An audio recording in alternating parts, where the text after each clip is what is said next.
ng aking pagkukulang. Akala ako'y iiwan.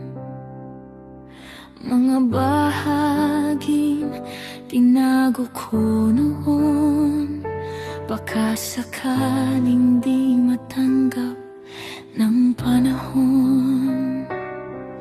Pero may mga matang tumingin, hindi sa mali kundi sa akin. Buong buo, kahit may lamat, piniling manatili kahit di sapat.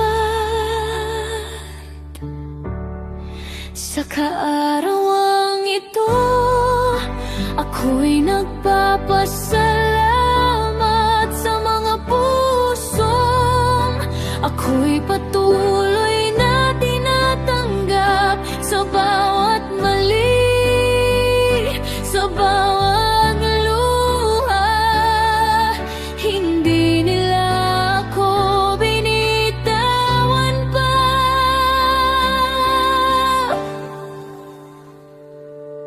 At higit sa lahat, natutunan ko rin yakapin ang sarili kong damdamin. Kung sino ako, kahit di perpekto, karapat dapat pa rin mahalin ang buo.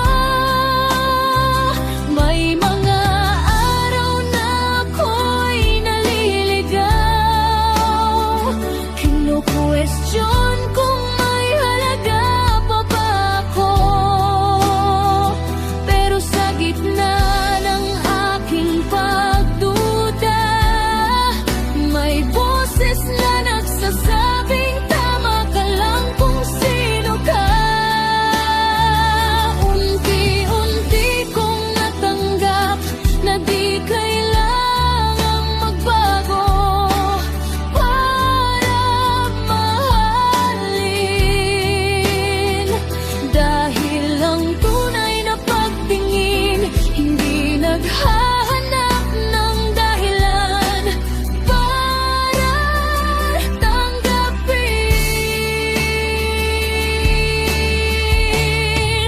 Sa karawang ito, ako'y nagpapasalamat sa mga pusong ako'y patuloy na tinatanggap. Sa bawat mali, sa bawat luha, hindi nila ako binitawan pa. Kung ikaw ay natatakot magpakita ng tunay mong anyo sa mundo, tandaan mo, may magmamahal sa'yo.